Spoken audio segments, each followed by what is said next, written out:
Muy buenas tardes, amigos de Salud TV, y bienvenidos a su programa.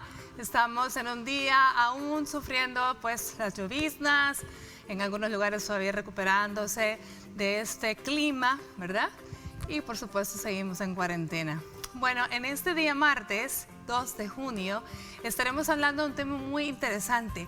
Conoceremos cuáles son las actividades que hace un médico patólogo. Hablaremos sobre exámenes de patología. Y veamos la cápsula, luego les cuento con quién estaremos enlazados.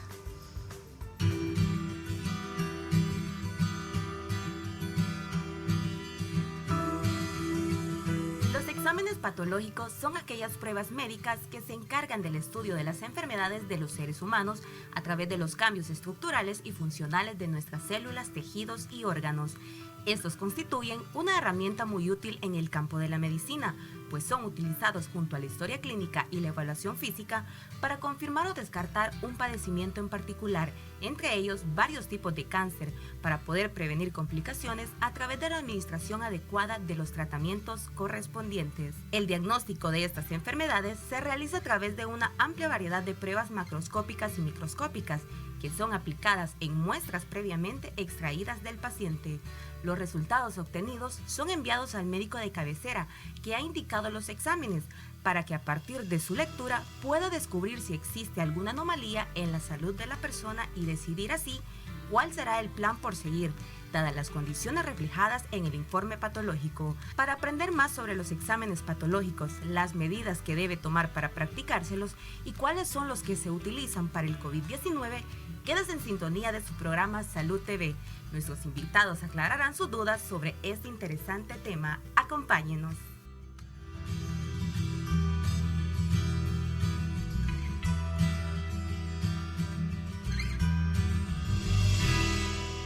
Bueno, ¿y qué mejor persona con quien platicar y aprender acerca de exámenes patológicos para todos los tipos de enfermedades que necesitan hacer un diagnóstico a través de patología, que con nuestro amigo Pablo Escobar, médico patólogo, con quien estaremos enlazados? ¿Cómo estamos, Pablo? Hola, ¿qué tal, Elisa? Y qué gusto estar nuevamente, pues ahora de esta nueva etapa, ¿verdad? Por Skype, debido a, pues, distanciamiento social que debemos de tener, pero siempre es un placer compartir con ustedes y con toda la teleaudiencia de Salud TV. Muchísimas gracias, Pablo, me encanta, de verdad que teníamos tantos días no verte. Imagínate que te veo hasta más barbudo todavía, tanto tiempo de no verte. ¿Ah? Pues, ese nuevo look. Yo honestamente no he encontrado dónde pues acicalarme un poco, así que ni modo, este será el nuevo look por algún tiempo mientras no tengamos nuevas medidas. Así es, definitivamente. Bueno, a ver, Pablo, fíjate qué tema más interesante y obviamente más apasionante tanto para ti como para tantos colegas que ejercen tu misma especialidad, la patología. Y tal vez si podríamos hablar un poquito acerca de todo lo que ustedes hacen, los tipos de estudios, y podemos ir aprendiendo mucho de tu trabajo y de todos los colegas tuyos, pero tal vez principalmente preguntarte por qué tú escogiste patología. Pues primero nació la dicha de estudiar medicina, ¿no? Antes, honestamente, tuve que elegir entre la carrera militar. Fui primero convocado como caballero cadete, pero también quedé en la Escuela de Medicina de la Universidad de El Salvador y pues elegí la medicina. Luego, durante los estudios de área básica y para pasar al área clínica, me apasionó mucho la patología porque mi padre es sobreviviente de un cáncer. Muy bien. Entonces, exactamente, la extirpación la hice yo, espero haberla hecho bien. Lo sigo viendo cada mañana y le digo si está bien todo. Fue hace mucho tiempo y ahí me nació la curiosidad de saber quién era el que hacía el diagnóstico, cómo lo hacía y cómo confiar en esa persona. Como tú muchas veces lo has dicho, el diagnóstico sin rostro, ¿verdad? Así es. Y es así. Y conocí a algunos patólogos y luego pues me apasionó muchísimo. Posteriormente hice mis estudios de especialidad acá en El Salvador, en el Seguro Social, y estudios de su especialidad fuera del país, entre ellos Japón, Estados Unidos, México. Así y aquí que, estamos pues haciendo diagnóstico. Así que podemos decir que estás feliz, satisfecho de haber escogido esa especialidad. Honestamente sí, me gusta muchísimo.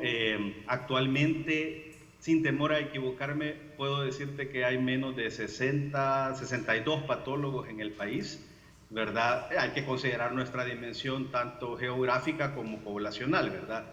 Pero solo creo que somos 62 patólogos registrados oficialmente en la especialidad. Muy bien, bueno, excelente, Pablo. Eso nos ayuda a conocerte incluso un poquito más para que la gente vaya entrando en materia de comprender el por qué escogiste esto. Ahora hablemos un poquito en grupos de los diferentes estudios que ustedes realizan, los estudios macroscópicos, los microscópicos, los histoquímicos, para que vayamos aprendiendo en dónde se usa y qué tan importante es. Excelente. El abordaje ha sido muy interesante de esta temática, como tú lo decías. Es importante documentar a la población, primeramente, qué es lo que hace un patólogo. Porque por ahí sale un chascarrillo de que el patólogo es el científico o la ciencia o la rama de la medicina que estudia los patos. Esto te lo digo en forma de chascarrillo, ¿no? Pero la patología tiene su base en el diagnóstico, el análisis y la causalidad de cada una de las enfermedades, sean estas de origen infeccioso, inflamatorio, neoplásico, tumoral, primario, metastásico, y entonces tú te vas pues extendiendo en toda la gama de lo que son las enfermedades. La patología tiene como su centro de estudio las células, los tejidos y los órganos. Esto pues obtenido a través de un procedimiento que puede ser tan sencillo como un desprendimiento por abrasión, es decir, por raspado de células, que es lo que ocurre en el cribado cérvico-vaginal, la citología como tal, o llegar hasta extirpaciones quirúrgicas de miembros completos, pacientes que por alguna u otra razón, una enfermedad médica como la diabetes mellitus o como un tumor, termina con la extirpación o la pérdida de un miembro completo, y hay que llevarlo al laboratorio de patología para examinar causas, para determinar límites quirúrgicos, para determinar el daño que pueden haber causado en órganos que aún quedan en el paciente. Entonces, el objeto de estudio de la patología es la célula, tejido y órganos para la determinación de una enfermedad. Fíjate qué bonito, porque ahí describiste todo lo que es el ser humano. Describiste, el objeto es la célula, el tejido, el órgano, ¿sí? Porque ahí es como nos vamos componiendo. De células, las células forman los diferentes tejidos, los tejidos van formando un órgano, ¿no? Entonces ahí vamos que el estudio es microscópico y macroscópico, lo que hablábamos, ¿verdad? Así es, el análisis macroscópico es el primer paso dentro de la técnica o dentro de la ciencia llamada patología, y es por medio de la cual, por la descripción macroscópica de la pieza en sí, vamos a poner de ejemplo un ovario. Determinar, lo primero es la comparación con lo normal. Debemos de conocer cuál es lo normal, y entonces sabemos por tablas y por mediciones que ya están internacionalmente aceptadas, por ejemplo, cuánto mide un ovario en la edad adulta de una paciente femenina, obviamente. Claro. Y si tenemos un ovario que mide más, que pesa más, ya debo de ir pensando en que eso no es normal. Y eso se determina por otras técnicas que son también coadyuvantes, y tú las conoces muy bien, Elisa, la ultrasonografía, ¿no? Desde ahí tú me dices, yo veo un ovario aumentado de tamaño, con multilóbulos, que probablemente va a pesar tanto. Ese es el estudio macroscópico cuando yo recibo la pieza en el laboratorio. Exacto. Y describo o complemento lo que tú ya viste por un estudio de imágenes. Y puedo decir, este ovario está tanto más aumentado de tamaño para la edad de la paciente, para la relación de la raza de la paciente. Aquí prácticamente solo tenemos una raza, entonces en ese sentido es un poco más fácil. Y luego, pues, dentro del estudio macroscópico, definir no solo la dimensión y el peso, pero también la característica a la vista. si es un ovario que se ve homogéneo o se ve heterogéneo, si tienes crecencias papilares, y yo ya me voy haciendo una idea de cuáles pueden ser los probables diagnósticos sin llevarlo al proceso técnico como tal. La parte macroscópica es vital, es importantísimo y es tal cual describimos en el abordaje médico-paciente. La historia clínica, si tú recuerdas, te da el 90% del análisis diagnóstico. Así es. Igual en patología, la parte macroscópica me da, si no bien el 90%, de un 50-60% de mi proyección diagnóstica final. Todo lo demás, por técnicas que vamos a abordar a lo largo de esta plática, vamos a poder definir cómo es desde una pieza macroscópica y termina siendo una lámina coloreada bajo la técnica de rutina, que tú la conoces también, hematoxilina eosina, para llevarla posteriormente a la microscopía. Imagínense qué importante, qué interesante el trabajo de un patólogo y la gran importancia que tiene, porque siempre los he llamado los hombres sin rostro, el médico sin rostro, nadie lo ve, pero qué importante porque es quien define eventualmente el diagnóstico y en base a lo que él diga, el tratamiento y lo que se va a seguir. Bueno, Pablo, ¿qué te parece si vemos al avance de TN21 con Ingrid Rendón y volvemos? ¿Sí? Excelente, démosle paso a Ingrid entonces.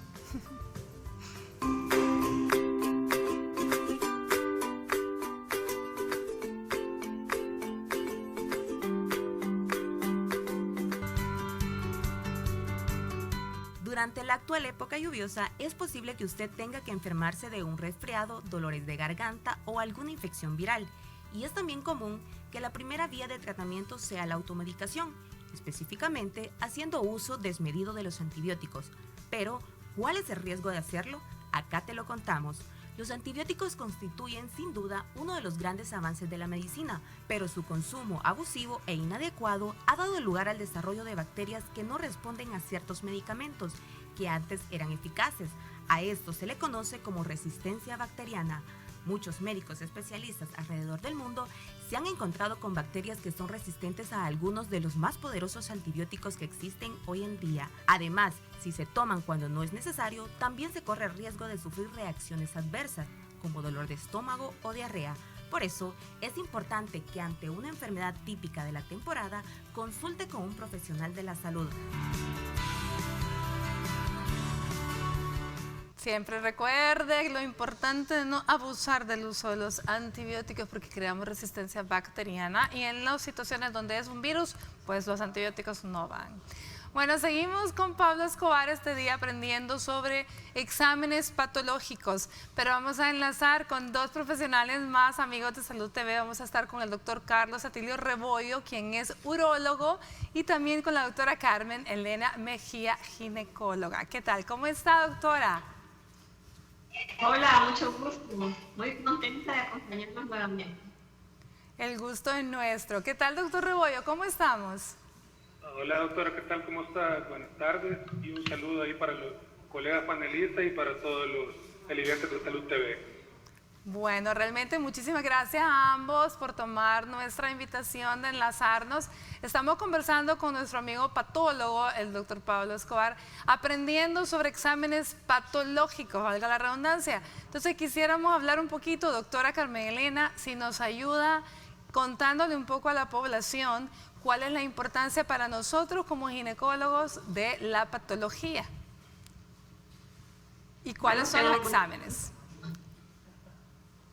¿Cuáles son? Tenemos entre los exámenes del área ginecológica que nosotros nos apoyamos para buscar diferentes patologías. Tenemos lo que es la citología, ¿verdad? Tenemos también lo que es la colposcopía y otros exámenes que son las ultrasonografías. Hablamos de exámenes patológicos, definitivamente hablamos con Pablo que el microscópico, es decir, células, pues ahí va para nosotras las mujeres la citología, ¿cierto? Cuando ya necesitamos un poquito más y ya utilizamos la colposcopía en la detección temprana del cáncer de cervix y vamos por colposcopía, pues el patólogo nos ayuda con el estudio de las biopsias, ¿cierto, Pablo? Es correcto. En ese orden, justamente los exámenes de cribado, pues que incluyen la citología, que puede ser en cualquiera de sus dos variantes, la citología normal o PAP convencional, y la citología en fase líquida, ¿no? Pues que ambos nos permiten hacer diagnósticos prematuros de lesiones que pueden ser consideradas el primer paso de un cáncer, y pues lo mejor es detectarla a tiempo. Posteriormente, dependiendo de lo que encontremos en esas muestras, hacer una colposcopía, una toma de biopsia, legrado si es necesario, y pues ir avanzando en grado de invasividad para lograr detectar tempranamente lesiones. Exacto, por lo tanto, esos son exámenes que nosotros, doctora Mejía, con el patólogo estamos en constante comunicación, porque es la diaria consulta nuestra, la toma de citología. Pero también, ¿qué pasa cuando ya encontramos alguna patología mamaria, alguna enfermedad a nivel mamario? También nos ayuda, ¿cierto, doctora? Así es, tenemos que chequear también a las pacientes su rutina, lo que es la mamografía, ya sabemos después de los 40 años o antes de los 35, que esta paciente tiene lo que es antecedentes familiares de cáncer de mama. Entonces, nosotros, o si la paciente tiene también alguna, más jóvenes, que tienen alguna mancha o alteraciones a nivel del tejido mamario, pues también podemos iniciar un ultra. Dependiendo de lo que encontremos, pues ahí nos enlazamos también con el patólogo, que ahí nos determina qué es lo que se encuentra realmente en el diagnóstico de esta alteración. Muy bien. Carlos Atilio, cuéntanos un poquito a dónde echan mano ustedes del patólogo dentro de tu especialidad, la urología. Bueno, la verdad que la patología en nuestra área es bien amplia, pues realmente no solo nos ayuda a estadiar cáncer de próstata, cáncer de testículo, que son los más frecuentes, sino también a veces en el área de infertilidad. Las biopsias de testículo no solo son para determinar una patología maligna, sino que también para poder ponerle y tipificar el tipo de infertilidad. En el caso del hombre, si podemos tener algún tipo de alteraciones, ya sea como la zoospermia, de tipo excretora o de tipo secretora, es bien importante la respuesta del patólogo. Eso a grandes rasgos. También podemos utilizar no solo las biopsias por congelación para definir si hay una muestra transquirúrgica para poder darle un abordaje radical o un abordaje más conservador. Y también puede ser, el tercer ejemplo, las citologías urinarias, que son parte también de la ayuda del patólogo, que nos ayudan también para determinar ciertos cánceres de vejiga, tanto en el hombre como en la mujer.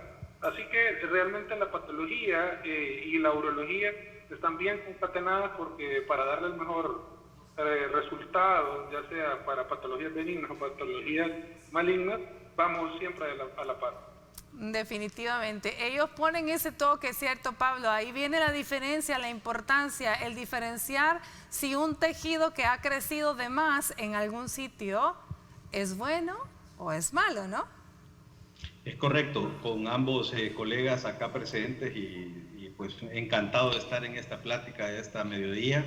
Es importante reconocer que si el patólogo comete un grado de, no lo voy a decir de equivocación, más bien de una interpretación errónea, puede terminar en un mal abordaje para el pobre paciente, y pues ser tratado de una forma inadecuada. Por ejemplo, en ambos casos, con doctora Mejía primero, un estudio de mama en el cual se diga, por ejemplo, nada más una hiperplasia, puede condenar a la paciente a un nuevo cribado dentro de 12 meses, cuando la paciente pudo haber desarrollado ya un carcinoma in situ o un carcinoma agresor, pudiéndolo haber diagnosticado en una etapa más temprano. De ahí el punto de ser muy acucioso con la muestra que se envía para estudio.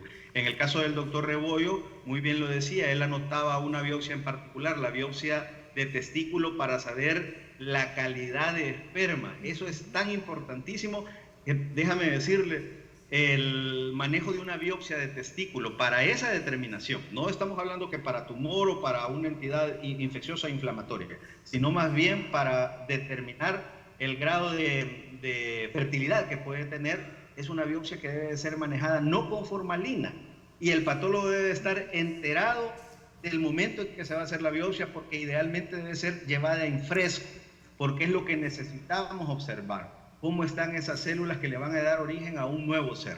Así que pues la concatenación que debe haber acá, la relación que debe haber con clínico o patológica debe de ser especialísima. Bueno, muy bien. Otro de los usos, doctora Mejía, en nuestro caso es cuando a través de una ultrasonografía, por ejemplo, encontramos también patología en útero, ¿no? Así es, podemos encontrar lo que es una hiperplasia endometrial. La paciente puede llegar con historia de sangrado recurrente. Le podemos realizar la ultra y en esa podemos identificar una hiperplasia endometrial, por lo que posteriormente el paso a seguir es realizarle una biopsia. Una biopsia sea por un endosampler o por un legrado uterino, que tal vez sirve de un método terapéutico y diagnóstico. Nosotros tomamos la muestra y obviamente siempre nos está apoyando lo que es el patólogo, es que ahí él nos va a determinar lo que va a encontrar. En este caso, muy bien.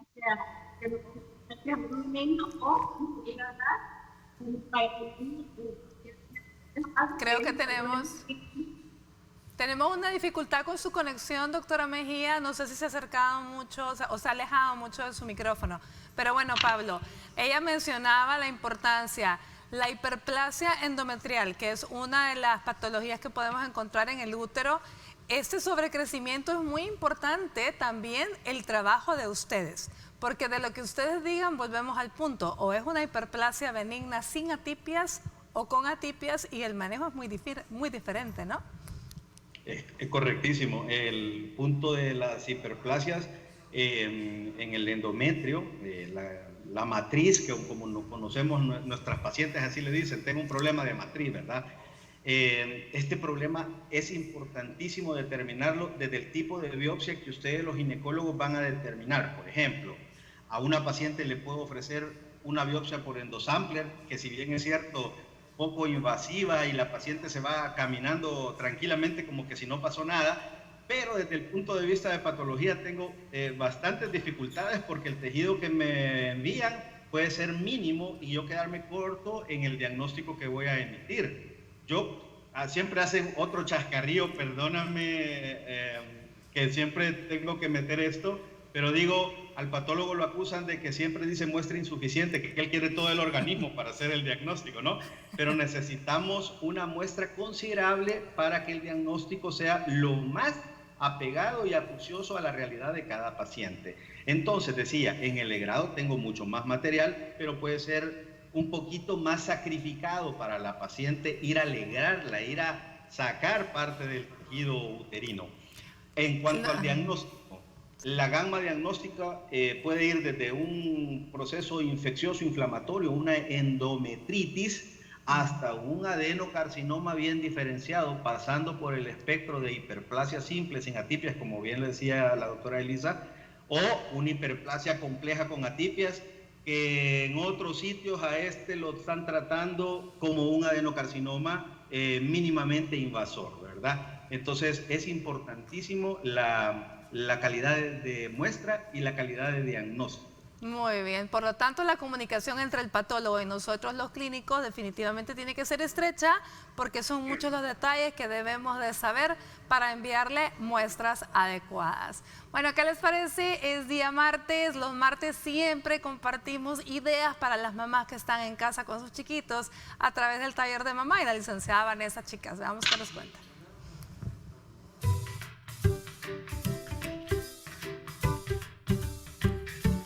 Buenas tardes amigos de Salud TV, les saluda Vanessa Chicas, terapeuta infantil.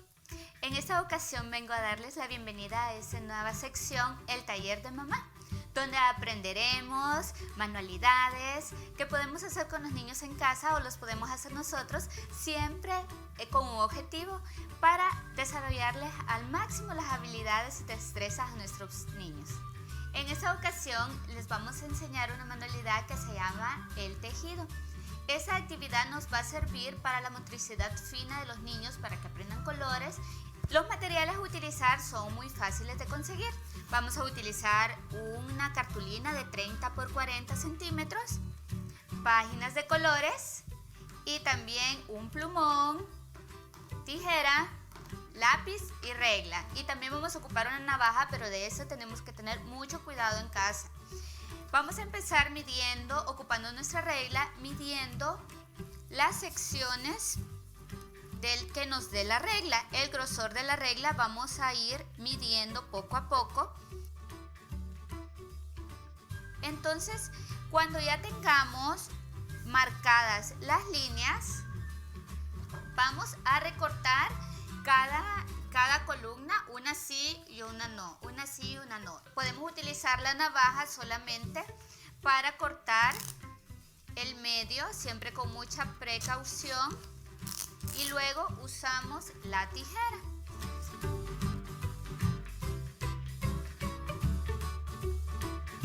Vamos a ir recortando todas, una sí y una no, hasta quedar como esta que tengo ya aquí armada, que nos queda así. Nos tienen que quedar como unas graditas.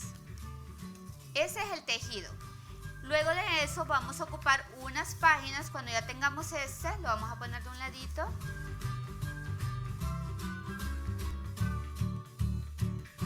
Vamos a empezar a cortar unas tiritas de papel con nuestras páginas de colores. Esas páginas son de tamaño oficio para que nos queden bien en el tablero que hemos hecho para tejer. Podemos explicarle al niño cómo empezar a tejer.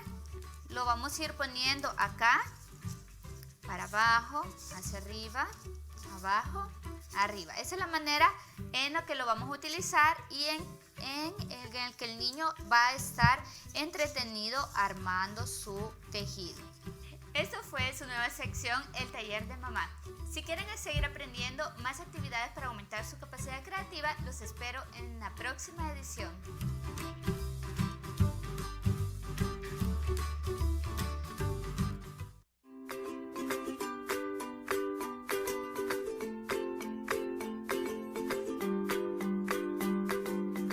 Muy buen provecho desde que está almorzando. Gracias por permitirnos llegar a su hogar. Este día estamos conversando sobre exámenes patológicos. Estamos aprendiendo los usos de esta especialidad tan importante, esta rama en medicina, que es poco conocida, pero es muy importante. Vamos a enlazar, siempre estamos con Pablo Escobar, patólogo, y vamos a enlazar con nuestro infectólogo amigo, el doctor José Ernesto Navarro Marín. ¿Qué tal, doctor? ¿Cómo está? Buenos días, hola. Parece que no me veo. Hola. Hola, doctor, pero lo escucho. ¿Cómo está usted? Bueno, buenos días. Gusto oírla, ¿cómo estamos? Muy bien, muy bien, muchísimas gracias. Acá estamos con el doctor Pablo Escobar. Y bueno, aprovecho para darle las gracias de una vez al doctor Rebollo y a la doctora Carmen Elena Mejía, que no se las di anteriormente, pero gracias que estuvieron con nosotros en el bloque anterior. Doctor Navarro, estamos queriendo conversar un poquito conocer del tema al momento, conocer un poco sobre las pruebas para detectar el COVID-19. Hola. Bueno, creo que en estos momentos que tenemos prácticamente una pandemia en nuestro país, precisamente en la tercera fase, creo que es importante que todos sepamos qué es lo que podemos hacer, qué no podemos hacer y dónde podemos conseguir pruebas. Las pruebas serológicas se dividen en dos partes. Una, primero, podemos hacer una prueba para hacer diagnóstico, es decir, una para identificar el virus y las otras son para identificar los anticuerpos que se producen ante la presencia del virus. Para que quede más claro, si yo tengo la enfermedad y me hacen un hisopado nasal o faríngeo, ahí me pueden detectar que el virus está presente y va a depender de la fase que yo me encuentre, si estoy contagiado, si estoy infectado, si estoy enfermo, va a ser que me pueden detectar la prueba, me pueden detectar a través de pruebas. Pero también hay otras pruebas que se llaman pruebas serológicas. En ese sentido es para conocer si yo he estado en contacto con el virus. Y esas pruebas pueden ser positivas, digamos, 10, 15 días después que una persona se ha expuesto al virus. Quiere decir que si yo soy positivo y cuando yo tenga 2, 3 semanas, 4 semanas, 6 semanas, 10 semanas de haber tenido la enfermedad, yo puedo saber si tuve la enfermedad a través de las pruebas que se llaman serológicas y se detectan prácticamente a través de definir pues si yo tengo anticuerpos ante la presencia que yo he tenido contacto con ese virus. Muy bien, muy interesante. Ahora bien, ¿qué pasa? Y esto es una pregunta que mucha gente se hace y por eso nos gusta traer el tema a cuenta. ¿Qué pasa cuando una persona fallece y no tenemos diagnóstico? ¿Qué estudios se pueden realizar patológicos post-mortem para detectar si era o no un COVID-19, Pablo? Excelente, mucho gusto, doctor Marín, no había tenido oportunidad de saludarle. Encantado. Encantado. Las pruebas post-mortem, déjame decirte, son muy controversiales en esta enfermedad del SARS-CoV-2, porque pues incluso hubo una recomendación de parte de los organismos internacionales de salud de no realizar autopsias, ¿verdad? Por la alta complejidad de que todavía el cuerpo, el cadáver, sigue siendo objeto de contaminación o un probable contaminante para el resto, ¿no? Sin embargo, la autopsia, ya sea dirigida a órganos claves, el primero es el sistema pulmonar, y otros que, pues este virus como es nuevo, en realidad cada día se hacen nuevos artículos, nuevas investigaciones que nos van dando datos de cómo investigarlo, de cómo tratarlo y de cómo manejarlo. Entonces, el estudio post-mortem puede ser de líquidos, tanto de la cavidad nasofaríngea. El mismo hisopado que hacemos en vivo lo podemos hacer en un fallecido. Las pruebas serológicas para determinar dos tipos de inmunoglobulinas, tal como lo decía el doctor Navarro, para determinar inmunoglobulinas M, que son las más tempranas, las que aparecen primero, y luego las inmunoglobulinas G, también se pueden hacer, y luego el estudio autopsia como tal, ¿no? Que lo decíamos, puede ser dirigida a órganos que son gravemente afectados, el sistema pulmonar, el primero, sistema circulatorio, el riñón, y luego pues una autopsia completa para determinar si ese paciente en particular fallece por el COVID-2, ¿no? Por este virus del corona, ¿no? Entonces, esas determinaciones se pueden hacer. Ojo, hay todo un protocolo para realizar los estudios de estas muestras, porque si no, pasa lo que ya hemos visto en otras latitudes y desgraciadamente nuestro país no es la excepción, que el personal de salud y el personal que transporta a un cadáver pues se expone a ser víctima de contagio de esta enfermedad. Entonces hay que cumplir todo un protocolo. La Asociación de Patología Americana y que es el Colegio Americano de Patólogos, el CAP, y la Sociedad Española de Patología han emitido ciertos dictámenes para tomar cuidado de este tipo de muestra, ya sea de biopsia, es decir, en un paciente vivo, de líquido vivo, o de un paciente que pues ha fallecido y en esto se convierte en una autopsia. Es bien delicado el tema, pero sí es muy verídico los hallazgos que se obtienen de cada uno de ellos. Muy bien. Doctor Navarro, ¿cuánto tiempo, qué se sabe acerca de esta enfermedad? ¿Al cuánto tiempo, cuántas horas de fallecida una persona continúa siendo un agente infeccioso para los demás? Bueno, acuérdense que para que el virus pueda multiplicarse, tiene que estar en células vivas. Como estamos hablando de un fallecido, prácticamente lo que vamos a tener es un remanente prácticamente de lo que es el genoma del virus. Quiere decir que el virus va a estar presente siempre. Toda vez que se haga una buena biopsia o durante la autopsia, lo que vamos a buscar es el virus. Recuerden que las pruebas estas lo que buscan es el genoma, es decir, el ácido nucleico del virus. O sea, que esté el paciente, que esté vivo o que haya fallecido, va a ser siempre posible detectar si el virus está presente ahí.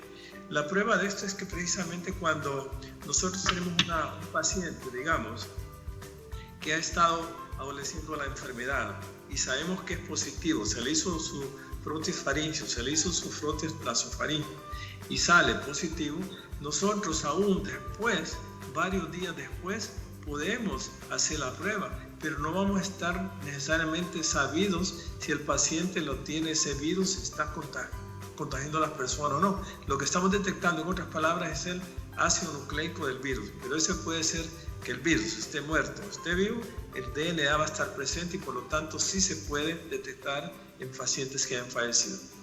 Bueno, muy bien. Muchísimas gracias, doctor Navarro Marín, por habernos acompañado en este bloque. Pablo, nos quedamos tú y yo, pero vamos a una pausa y volvemos.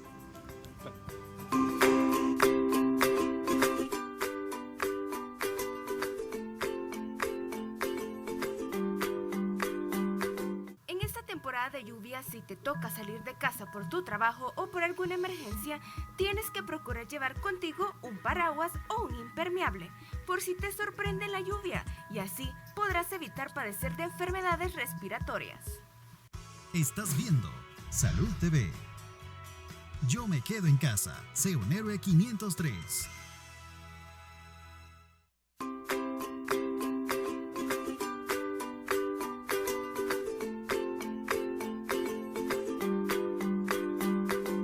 Continuamos con nuestro programa y gracias por seguir ahí pendiente y en sintonía con nosotros. Estamos enlazados con el doctor Pablo Escobar, patólogo, este día aprendiendo sobre los diferentes exámenes patológicos, sus usos en las diferentes ramas de la medicina y la importancia en el trabajo de ellos para diagnosticar y tratar enfermedades en base a esto. Vamos a enlazar en este bloque con la doctora Tami Carrillo, cirujana oncóloga. ¿Cómo estamos, Tami? Hola, ¿qué tal? Qué gusto escucharla. La alegría es nuestra de poder escucharla y poder compartir contigo en este bloque. Estamos acá con Pablo Escobar y queríamos que nos cuentes un poquito acerca de la importancia. Ustedes son otra rama que ocupan muchísimo al patólogo y que dependen mucho de su trabajo, ¿cierto? Cuéntanos un poco. No, claro, definitivamente la cirugía oncológica va de la mano con patología. Es muy importante desde que nos confirma si hay o no hay cáncer. Entonces, para nosotros, no solo confirmar la presencia o no de cáncer nos va a orientar, sino que también tenemos que estadificar a los pacientes. Entonces, realmente vamos muy de la mano con el patólogo, desde que nos dice el tipo de célula, el grado de diferenciación, los marcadores que existen o no, la presencia o no de ganglios en la pieza, todo esto nos va a ir orientando a nosotros. Muy bien, mira Pablo, ya te ayudó Tami porque ya te dio todavía, ensalzó más cuántas otras ramas trabaja el patólogo, ¿no? Ahí habló sobre el estadiaje, sobre la inmunohistoquímica, en fin, cuéntanos más. Perfecto, gracias doctora Carrillo, también bienvenida a este programa que ha tenido a bien Salud TV en implementar en esta cuarentena. Y pues educar un poco también a la población de toda la gama de exámenes que no porque estemos en cuarentena y en una pandemia van a dejar de existir. Hay que tener en cuenta que el cáncer sigue estando en nuestro medio, ¿no? Y desafortunadamente, según datos de la American Cancer Society, hablan de cerca para este año 2020 más de 1.800.000 casos nuevos de cáncer, siendo a la cabeza pues los ya conocidos, si no hacemos diferencia de género, cáncer de mama en mujeres, colorectal en ambos, pulmón y cervix no se queda atrás desafortunadamente. Lo más triste es que de este 1.8 millones de casos nuevos diagnosticados para este 2020 se esperan cerca de la tercera parte, es decir 600.000 casos de muertes por cáncer, y eso hay que tenerlo bien en cuenta. Ahora bien, con la especialidad de oncología, la patología, aunque si bien es cierto a veces estamos en un estira y encoge y que volvamos a ver la biopsia y la pieza y etcétera, etcétera, es muy importante la determinación de la estadificación, de la graduación de los tumores, porque no basta con decirle al paciente, desafortunadamente usted tiene un adenocarcinoma de colon, hay que decir hasta dónde se extendió en las capas del mismo, hay que decir si hay invasión vascular, linfática, perineural, cuántos ganglios encontramos y de estos cuáles fueron positivos, el margen circunferencial. Hay una lista de chequeo para cada una de las piezas. Ocurre en mama, ocurre en piel. Si desafortunadamente estamos frente a un melanoma, hay que especificar qué grado de invasión ha tenido en la piel, y así todos los tipos de neoplasias. Hay que hacer una determinación y listas de chequeo que ya están francamente documentadas.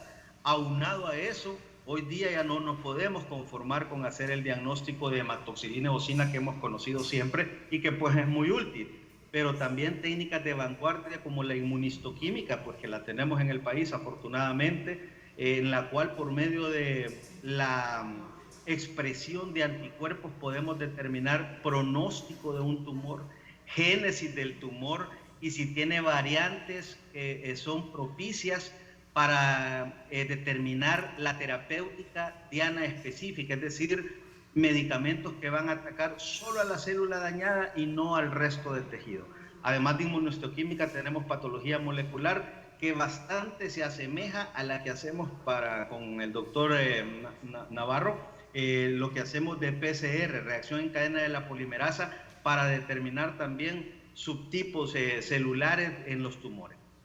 Muy bien. Tami, ¿qué es lo que te interesa a ti como cirujano oncólogo de un patólogo? Bueno, realmente todo lo que el doctor mencionó, y se preguntarán por qué hacemos tanto estudio, cuál es el objetivo. Bueno, esto nos va a determinar al final qué tipo de tratamiento vamos a utilizar, porque no es lo mismo tener un tumor que está localizado, un tumor in situ que es un precáncer, un tumor que ya se diseminó a los ganglios o un tumor que ya tiene metástasis, que quiere decir que hay diseminación a otras partes del cuerpo. Entonces, cada uno de estos escenarios que yo pongo tiene un tratamiento totalmente distinto. Es por eso que existe ya un sistema de estadificación que, claro, se va a ir modificando en base a cada tipo de cáncer, que nos va a ir diciendo desde el tamaño del tumor, como mencionaba el doctor, el número de ganglios que yo envío en la pieza. Como él dice, muchas veces vamos y no, mire, vea si hay más ganglios, no puede ser que no hayan ganglios, porque sí nos interesa saber desde qué número de ganglios, porque eso nos va a ir incrementando la estadificación hasta qué tanto el tumor se salió del órgano original. Entonces esto nos va a dar tanto el tratamiento que se tiene que hacer de manera local, el tratamiento que tiene que hacer el cirujano, como el tratamiento que viene posterior, ya sea quimioterapia, radioterapia, inmunoterapia y todo lo demás que podría estar, hormonoterapia, que podría estar relacionado a dicha enfermedad. Bueno, por lo tanto, si yo te voy a responder a la pregunta, ¿qué es lo que me interesa? Es que un patólogo sepa y, como bien decimos en buen salvadoreño, que anda en la jugada, ¿cierto, Tami? Bueno. Así es, definitivamente. Vámonos a una pausa y continuamos. Tami, ¿te quedas con nosotros y continuamos en el siguiente bloque? ¿Sí? Perfecto, perfecto. Ya volvemos.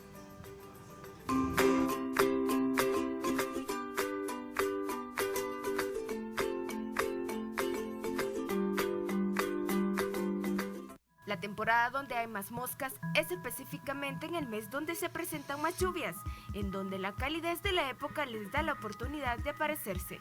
Por eso es importante que tengas una buena higiene en casa y tapes todos tus alimentos para evitar problemas intestinales.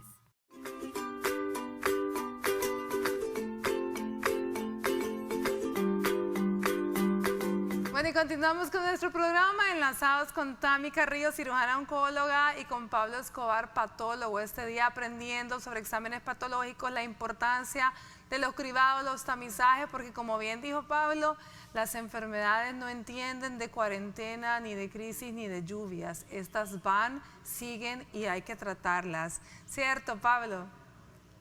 Es correcto, desafortunadamente en este tiempo no se han visto disminuidas este tipo de enfermedades, entonces no hay que olvidar nuestro cuidado, ¿verdad? Nuestro cribado.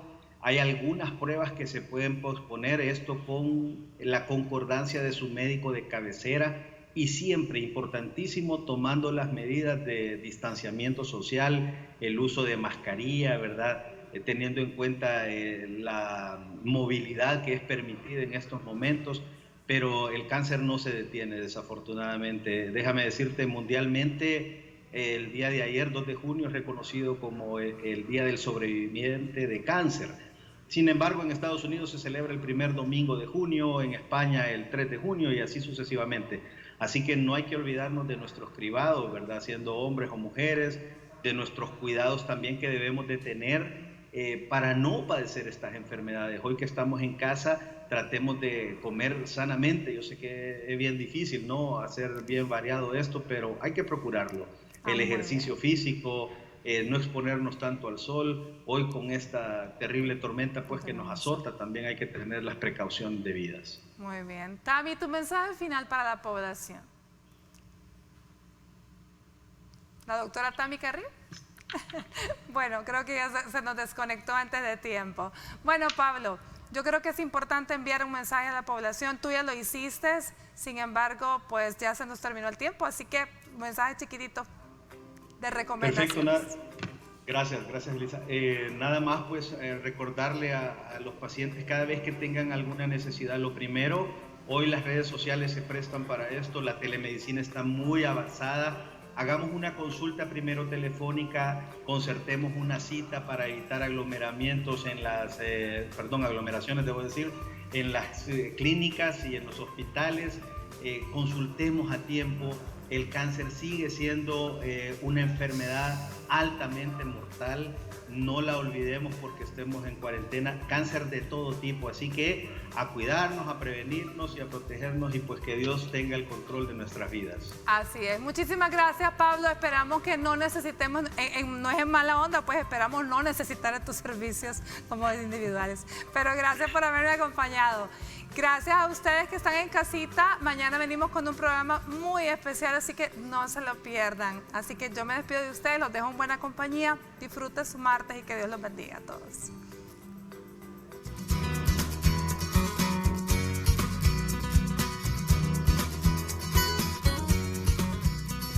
Todos sabemos que las enfermedades no entienden sobre medidas especiales de prevención por COVID-19 y están a la orden del día. Si usted necesita visitar un centro de salud para practicarse algún examen o recibir atención médica, tome en cuenta las siguientes recomendaciones. En primer lugar, es sumamente importante que si usted presenta síntomas como fiebre, tos, dificultad para respirar o algún otro síntoma similar, se lo informe con anticipación a su médico para que sea él quien le dé las indicaciones que debe seguir para asistir o si debe reprogramar su consulta hasta que mejore. Si usted está sano y puede cumplir con su cita, no olvide portar mascarilla todo el tiempo, respetar la distancia social mínima de 1,5 metros, hacerse acompañar solo de una persona si es realmente necesario y no llevar niños a la clínica donde será atendido. Al concluir su evaluación médica, diríjase directamente a su casa y al llegar, cumpla con el protocolo de saneamiento establecido para evitar un posible contagio de COVID-19 y pueda así proteger a sus familiares que viven con usted.